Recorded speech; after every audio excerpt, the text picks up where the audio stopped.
Biidhume dubbii waanite balleesse. Ani marroon komadhu. Warra interestiin irraa qabu. Marroon kan naqe firmaadhaaf. Tibbana gorsaan pirezidaantii mootummaa naannoo Oromiyaa obbo Haayiluu Gonfaa ifatti bahanii Jaalmarroof Abiyyi akka hin araaramne gareen TPLF fi kan biraa duubaan dhiibbaa godhaniiru jechuun ifatti himatanii turan. Jaarsoleen Oromoo marii araaraa Taanzaaniyaa sanarratti hirmaatan akka qaama biraatiif ergamaniitti yoo dhiyeessuudhaaf yaalan Jaalmarroo hin komadhu jechuun illee dubbatanii turan. Haayiluu Gonfaa miidiyaa irratti dhiyaatanii dhimma marii araaraa Taanzaaniyaa sana ifatti kan beekan akkasumas ammoo dippiloomaatota olaanoo idil addunyaa dubbisuudhaan kan beekaman namni siyaasaa obbo Jawaar Mohaammed mariin araaraa Taanzaaniyaa akka fashalu gareen maafiyaa mootummaan ijaaree shoora olaanaa taphachuu fi viidiyoo bilbilaa fi akka turan kana keessatti ammoo Jaal Daawud Ibsaa faalleen gahee guddaa qabaachuu mirkaneessaniiru. Jawaar afgaaffii tibbana Haayiluu Gonfaa taasise irratti deebii kennaniin dubbiin Haayiluu Gonfaa kun oduu sobaa qofa utuu hin taane ana kan qaamota garaagaraa marii sana keessatti hirmaatan beekullee akkaan hin callifne na dirqaa jedhan. Ashama akkam jirtu daawwattootaaf hordoftoota Voice of Oromiyaa bakka jirtanitti nagaan keenya isin haa dhaqqabu jenna. Deebinee dhufnee jirra. Har'a immoo dhimma jabaan deebine. Kunis ammoo wal falmii cimaa fi deebii gamaaf gamanaa Jawaar Mohammediif Haayiluu Gonfaa irraa dhagahame isin biraan geenya. Guyyaa muraasa dura gorsaan pirezidaantii mootummaa naannoo Oromiyaa obbo Haayiluu Gonfaa yeroo baay'ee namoota hedduudhaan garee maafiyaa jedhamuun kan komatamu miidiyaa gubbaatti dhiyaatanii gaaffiif deebii cimaa tokko taasisanii turan. Gaaffiif deebii kanarratti mariin araaraa Taanzaaniyaa akkamiin akka fashalees dubbatanii turan. Gaaffiif deebii sana booda ammoo namni marii kana itti dhiyeenyaan hordofaa turan Jawaar Mohammedis deebii laataniiru. Jawaar deebii laachuu booda ammallee Haayiluu Gonfaa miidiyaa hawaasummaa isaanii gubbatti ofiifillee Jawaariif deebii kennaniiru. Dhuguma marii araaraa Abiyyiif Jaalmarroo jidduutti gaggeeffame eenyutu diigee qaama kamtu duuba jira waan baruu qabdan hedduutu as keessa jira. Haga xumuraatti viidiyoo tana dhaggeeffachuun waan qondaaltonni kun lamaan dubbatan barattanii viidiyoo tana namoota hedduu bira akka geessitan kabajaan isin gaafanna. Kallattumaan guutuu gabaasichaattiin isin qajeelcha.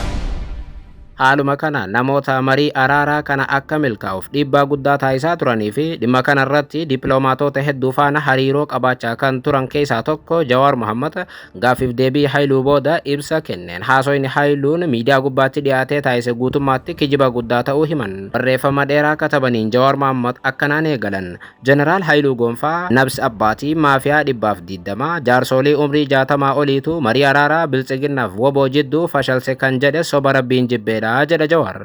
Sobni irra deddeebi'amtee tura keessa ammoo dhugaa waan fakkaatuuf akka nama dhimmicha sirritti quba qabuutti callisee darbuu hin barbaadu kan jedhu Jawaar. Manguddoonni ifatti marii sana keessatti hirmaachaa turan Piroofeesar Mohammad Hassaniif obbo Tahaa Abdiitii jedhan. Kan dura hayyoonni gameeyyiin kun marii marsaa duraa Adoolaa Zaanzibaaritti godhame irratti hirmaatanii turan kan jedhu Jawaar. Kan lammataatiif kan dhumaa magaalaa guddittii Taanzaaniyaa Daar es Salaamitti godhame irratti garuu namoonni lamaan sun hin hirmaanne jedhan. Marii marsaa jalqabaa irratti hirmaatan irratti woboo kan bakka bu'an ta'ullee gahee gama lamaa walitti harkisuu taphachaa akka turan afaan mariisistootaatiif bakka bu'oota mootummaarraa kallattiidhaan dhageeraa jedha Jawaar.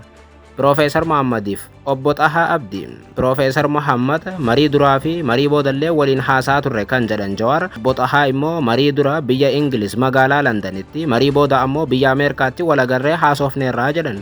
Gameeyyiin kun lachuu amanamummaa mootummaa biltsiginnaa irratti mamii qabaatanillee walwaraansi Oromiyaa keessaa araaraan akka dhumu hawwii fi murannoo cimaa akka qabaachaa turan jetteedhaan osoo hin taane qabatamaan ani irraa mirkaneeffadheeraa jedha Jawaar. Amma gaafa xumurarra ga'utti namni walii galeera. Marroon kan naqe firmaadhaaf. Jilli maroodhaa ji'a tokko achi taa'eera. Jaalmarroon mallatteessuu qofaaf gara Taanzaaniyaatti dhufe kan jedhu ammoo dubbii fannisuudha kan jedhan Jawaar Mohaammed. Inni dhaquun duratti dhimmoota hedduu irratti waliigaltee irra gahamullee wantoota marii fi murtii hooggansa olaanaa gamalachuu gaafatan kan hafantu ture jedhan. Garuu ammoo Jaalmarroon araaraaf murannoo qabaachaa ture yoo jenne deebiin isaa eeyyeeni kan jedhan Jawaar. Osoo araaratti amanuu baate Jaalmarroon riskii guddaa sana hunda fudhatee dirree waraanaatii ba'ee biyya ambaa hin dhaqu ture jedhan. Dhugaa dubbachuudhaaf Abiyyilleen jalqaba dura positive ture kan jedhu Jawaar booda ammoo jeeqe malee jechuun marii sana boodarra Abiyyi akka jeeqetti ibsan. Osoo akkas ta'uu baate mariin araaraa sadarkaa sanuu hin geessu ture kan jedhan Jawaar saniin duratti haasoyni bakka bu'oota mootummaatiif waraana bilisummaa Oromoo jidduutti torban sadiif gaggeeffamaa ture haala gaariidhaan deemaa ture jedhan. Mootummaan qondaaltota raayyaa ittisa biyyaatiif warra tikaan bakka buufame kan jedhu Jawaar wal hubannaa gaariirra waan ga'ameef ture. Hooggansi olaanaan gama lachuu yaamamee dhimmoota ijoo hafan irratti marii fi waliigaltee xumuraa akka godhaniif gara Taanzaaniyaatti kan deemanii jechuun akka amansiifamanillee ibsan. Dubbiin sana booda babbaduu jalqabde kan jedhu Jawaar akkuma Jaalmarroon dirree lixaatii ba'een bakka inni irraa deemetti lolli guddaan banamee jedhan. Kun ammoo miira wal hubannaatiif amantaa torbaanota sadan san duraatiif jabaataa ture guutummaatti faalee wal shakkii guddaa uumee jedhan. Ololli shanee balleessaa jirra Jaalmarroo biyyatti deebisuu hin hayyamnu jedhu itti aanee oofamuun dubbii daran jeeqee jedhan. Bakka bu'oonni mootummaa haaraatti achi dhaqan Reedwaan Huseeniif Geediyoon Ximooxiyoos dhimmoota san dura bakka bu'oonni gama lamaanii irratti waliif galan beekamtii kennuu diduudhaan akka haaraatti irratti dubbatamuu qaban ejjannoo jedhu calaqqisiisuun caalaattuu dubbii borcee jedhan. Yookaan qondaaltonni Abiyyi ergate irra caalaatti dubbii akka laaqan hima Jawaar. Fanfaajjii fi atakaaroon dippiloomaatota mariisisanillee dubbiin haala walitti deebi'uu hin dandeenyeen akka adda cituuf shoora taphateera jedhan.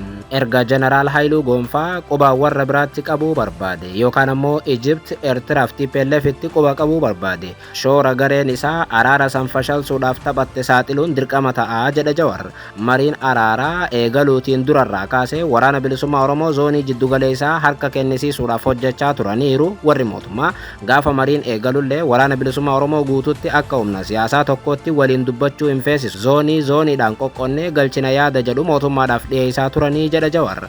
Kun hamii osoo hin taane waan anumayyuu amansiisuudhaaf yaalaa turanidha beeka jechuun kan hubachiisu Jawaar. Mootummaan keessattuu raayyaan ittisa biyyaa yaada isaanii fudhachuu didee marii waliigalaa itti fufullee isaan garuu araara fashaleessuu itti fufanii jechuun qaamonni mootummaa jala daatan marii sana akka diigamu taasisaa turuu dubbata Jawaar. Keessattuu jedha Jawaar maafiyaan 120 mootummaa caasaa nageenyaa naannoo Oromiyaa dhuunfattee jirtu fayyadamuun tarkaanfiilee farra araaraa yookaan ammoo obstruction garagaraa raawwachaa turaniiru jedhan. Dhumarrattis maricha fashalsuu itti milkooyne jedhanii diggisii fanxaziyyaa gochaa turan. Naafuu viidiyoo koolii bilbilanii of jajaa turanii jedha Jawaar. Jawaar namoonni marii sana diigan guutummaatti garee maafiyaa mootummaa keessa jirtu akka ta'e ibsuun isaaf bilbilanillee gammachuu itti himaa akka turan eeram. Ta'ullee Jawaar namoota sana garuu yookaan namoota isatti bilbilan sana maqaa kaasuurraaf qusataniiru. Ji'oota muraasa booda waraana bilisummaa Oromoo zoonii jiddugaleessaa hamma tokko galchuudhaan tooftaan isaanii sirrii akka ta'etti labsan kan jedhu Jawaar garuu adeemsi isaanii Oromiyaa guutuu dhiisi shawaadhuma lixaatiifuu nagaa buusuu hin dandeenye jedhan. Lafti jaalsanyii faan irraa galan torbaan muraasa keessatti humna haaraan to'atame makaraan uummataa sun itti fufee ammallee Oromiyaa lixaattis ta'e Oromiyaa jiddugaleessaatti waraanni itti fufee jedhan. Gabaabumatti fashaluu yaalii araaraa Taanzaaniyaatiif manguddoon shoora taphate yoo jiraate Profeesar Muhammad Hassaniif dhaabdi osoo hin taane Jeneraal Haayiluu Goonfaatiif fakkaattoota akka isaatii jedha Jawaar. Obbo Daawud Ibsaa faan imbaasiilee mariisiftootaa hunda dhaquudhaan Jaalmarroon waraana bilisummaa Oromoo akka bakka hin buunee fi waliigalteen inni godhus beekamtii dhaabaa akka hin qabne amansiisuudhaaf yaalaa turuun dhugaa ta'ullee fashaluu araaraa sanaaf geen yaaliin sun taphate yoo jiraate xinnoodha jedha Jawaar. Jawaar hubachiisaaf akka ta'utti ani Jeneraal Haayiluu Goonfaarraa dhuunfaa tasuma hin qabu jedhan. Dhugaa dubbachuuf jeneraalota bara wayyaanee keessa sabboonummaaf hubannaa siyaasaa wayyaa warra qaban keessaa tokko Haayiluu Goonfaa akka ture warri beekan hundi ragaanii ba'uu jedhan. Anis haasaa bilbilaa yeroo hedduu gooneef boodaas biyya Siwiidiin mana isaa dhaqee marii waliin gooneen waaniin gurraan dhagaa ture san mirkaneeffadheen ture jedha Jawaar. Ta'ullee garuu Jeneraal Haayiluu Goonfaa Asmaraa dhaqee shiraaf atakaaroo murnummaatiif gandummaa achi tureen akka hamaatti akka madaa'e nan beekaa jedhan. Summii Asmaraatti ittiin iddame san Abbabaa Garasuu waliin caasaa siyaasaatiif nageenya Oromiyaatti fidanii ittiin faalan jechuun haaloo Daawud Ibsaa uummata miskiinatti akka bahan Jawaar ni eeram. Erga Jawaar barreeffama kana katabeef akkasumas ammoo deebii Haayiluudhaaf kennee booda Haayiluunilleen akkasumaan gama miidiyaa hawaasaa isaatiin barreeffamumaan Jawaariif deebii kennaniiru. Ergaa isaa yoo jalqaban Haayiluu Goonfaa kan dubbiin isaanii ilaallattu akkas jedhan. Jawaar barruu kee dubbiseera duraan dursine waan tokko ifa haa goonu ani qeeqa siyaasaa hin sodaadhu qeeqa siyaasaa irraayis nan baradhaa jedhan siyaasa keessa nama jiruuf yaada isaa irratti qeeqni dhufuun waan uumamaati kan jedhu namni kun kanaaf ilaalcha siyaasaa ani qabu irratti yoo na qeeqte rakkoo tokkollee hin qabu jedhan qeeqa keessa akka galteetii fi madda of ittiin sirreessaniittiin ilaalaa jedhan garuu rakkoon kan ka'u gocha yookaan yakka nama dhuunfaa yookaan ammoo garee tokko gara nama biraatti maxxansuun maqaa balleessuu fi himannaa dhuunfaa fakkeessuudha jedhan yakki addunyaa kamiyyuu keessatti ni raawwatama kan jedhan Haayiluu Gonfaa namni dhuunfaa yookaan garee wa'ii ni raawwataa jedhan sababa taateewwan namootaa yookaan gareewwan yakkamaa wa'ii raawwatameef jecha miidhagfachuu yookaan ammoo dhaga'amuu siyaasaatiif jecha nama biraatti maxxansuun garuu dogoggoraa jechuu yakka Oromiyaatti raawwatamu isatti maxxansuun akka sirrii hin taane ibsa. Haayiluun ati abbaa maafiyaa 220 yookaan ammoo ideological father jettee na waamteetta jechi 220 kun akka ani hubadhutti seenaa isa siyaasaa ati na irratti ijaarte malee maqaa koo yookaan eenyummaa koo irratti ragaa qabatamaa tokkollee hin qabdu jechuun Jawaar hubachiisan. Kanaaf waaniin ani hin taane tokko akkaan ani ta'etti dhiyeessuun qeeqa siyaasaa irraa gara maqaa balleessuutti ni ce'aa jechuun Jawaar maqaa isa balleessaa jiraachuu himan. Ani namni kamuu na qeequu hin qabu hin jedhu garuu qeeqni yoo jiraate Jeneraal Haayiluu maal hojjete ragaan maali yoom eessatti eenyu waliin bu'aan isaa maal jedhamee haa dhiyaatu jedha. Sana irratti ani deebii nan kennaa jechuun hubachiisan garuu maafiyaa shira gandummaa haaloof kan kana fakkaatan jechuun ragaa ifatee malee nama dhuunfaa irratti maxxansuun miiraa fi marii siyaasaa qulqulluu hin ijaaruu jedhan. Dhimma marii Taanzaaniyaa ilaalchisee deebii yoo kennuu jalqaban ani maqaa namoota ati tarreessite keessaa hedduu kaasee hin dubbadhu kan jedhan Jeneraal Haayiluu Gonfaa sababiin isaatis kaayyoon koo nama dhuunfaa himachuu miti jedhan waaniin ani mormu jaaramni maqaa manguddoo hayyoota ekspertis yookaan ammoo sabboontoota jedhuun marii mootummaatiif waboo jidduu adeemsifamaa ture gara kallattii biraatti geeddaruu yaale jettee siyaasa biraatiif hin jirre tolchuudhaaf yaalteettaa jedhan. Marii Taanzaaniyaa irratti ani waaniin jedhu gabaabumatti kana osoo waliigalteen sun milkaa'e kan fayyadamu adda durummaadhaan uummata Oromoo ture jedha Haayiluu Gonfaa. Itti aansuunis marroo fi hooggantoota waboo turan kan jedhu Jaal Haayiluu Gonfaa jaarraa keessa jirru kana keessa addunyaa kana irraa sabni tokkichi qawwee walitti baatee dhiiga wal dhangalaasu yoo jiraate ijoollee keenya amma maqaa qabsoo hidhannootiin daggala jiran kanaa fi caasaa nageenyaa dhimma biyyaa fi sabaatiif dirqamaaf bobba'an kanaa jedhan. Kana keessaa kan fayyadamu tokkolleen hin jiru kan jedhan qondaalli olaanaan amma Shimallis Abdiisaa gorsan kun ani akka lammii tokkootti iyyuu yeroo hunda ofiif gatii wal baayisaa keessa jiraachaa uummata keenya bal'aa gatii hin taane baayisuuf hojjechuun farra jedheen amana jedhan. Waa'ee kootiitiif yaada kee dhuunfaa ati waa'ee kootii ilaalcha gaarii duraan qabaachuu kee barreessiteetta jechuun Jawaar hubachiise akka ati jettetti yeroo tokko sabboonummaaf hubannaa siyaasaa qabdanaan jetteetta yeroo tokko otoo hin taane ammas bifa sanaan jira jedha Haayiluu Gonfaa. Ani siyaasa keessa kan seeneef qorannaaf barumsa isaa adda durummaadhaan qabaadhee otoo hin taane taatee Oromoof lammii kiyyarra ga'uutu mooraa siyaasaa nageessee jedhan. Mooraa siyaasaa kanan seeneef ammoo ga'ee deebi'uudhaaf miti kan jedhan Haayiluu Gonfaa mul'ataaf yaadama koo uummataaf hawwuu akka gonfatuufi jedhan. Garuu yaadni keenarratti jijjiiramuu ni danda'a. Namni siyaasaa qeeqa yookaan yaada nama biraa irratti hundaa'uun ilaalcha isaa jijjiirrachuun mirga isaatii jedha Haayiluu Gonfaa Jawaariif yaada kenneen. Ani kana hin komadhu jedhan. Haa ta'u malee yaada siyaasaarraa gara amala dhuunfaa gadoo haaloo summii asmaraa yookaan abbaa maafiyaa 220tti ce'uun waaniin ani irratti waliif hin galleedha jechuun himannaawwan akkasii akka hin fudhanne ibsan. Sababiin isaatis barcuma siyaasaa mooraa Oromoo keessa tureef akkaataa ittiin maqaa ammeenyaa walitti moggaasanii dhiibanii gara ajandaa garee sanaatti geessan akka gaariitti wantaan beekuufi jedhan. Gocha ammeenyaa kanaan atuu wanta ragaa baatu jedhee yaada wantoota kaleessa mooraa qabsoo sabaa keessaa dhiibanii wal baasuudhaaf maqaa balleessii walitti bocatan sibiraa dhaga'uun hedduu amanuuf na rakkisee jedhan.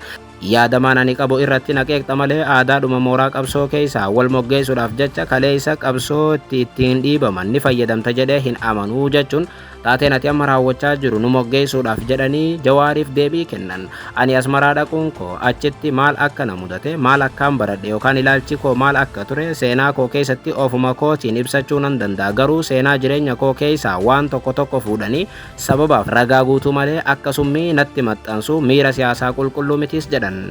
Ani akka dhuunfaa kootiitti dhugaa dubbachuuf Jawaar Mohaammed akka dargaggeessa siyaasaa Itoophiyaa keessatti hirmaannaaf dhiibbaa guddaa qabuuttiin ilaala. Kanaaf nan jajjabeessaa jedhan Haayiluu Gonfaa.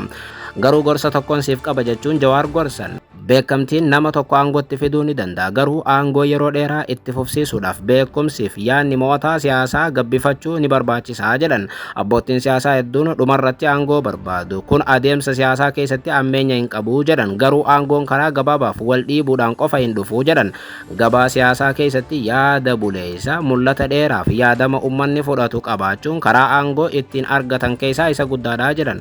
Kanaaf ani Jawaar Mohaammed irraa kanaan eegu beekamtii isaa caalaa beekumsa isaa fayyadamuudhaan akka tokkummaa sabaatiif ijaarsa biyyaatiif oolchuun abdadhaa jedhan. Xumura irratti ani Jawaar Mohaammed naqeequu akka dhaabu hin gaafadhu. Faallaa isaa garuu naqeeqi, yaada koos qeeqi, hojii koo hundas qeeqi, murtii koollee qeeqi, yoon dogoggore ragaanaaf agarsiisi, ani ammoo irraa nan baradhaa jedhan. Amma mooraa siyaasaa keessa jirutti nama hunda walqixa akkaan hin gammachiifne yookaan ammoo hin mufachiifne tolcheen beekaa jedhan. Garuu waaniin ani si gaafadhu jechuun Jawaar gaafatee waan tokko qofaa jechuun hubachiise. Sunis qeeqa siyaasaatiif maqa balleessiidhaan haga saba tokkicha adda baasuudhaaf irra deddeebiin gootu dhaabuu qabdaa jedhan. Haayiluu Gonfaa barreeffama kanaan ala ragaawwan Jawaar Mohaammed dhimma marii Taanzaaniyaa irratti dhiyeessan kamiitiif deebii bal'aa hin kennine. Tasuma jaarsoleedhaas dabalatee dhimma Ijiptiif kaan miidiyaa gubbaatti kaasanii walqabatee Jawaar ragaa yoo dhiyeessan Haayiluun garuu ragaa tokkollee hin dhiyeessine. Jawaar gorsuu qofatti yoo xiqqaate daqiiqaawwan dheeraa fixaniiru. Inuma barreeffama isaa gadi gubbaa utaaluuf dirqamneerra. Yeroo gaarii.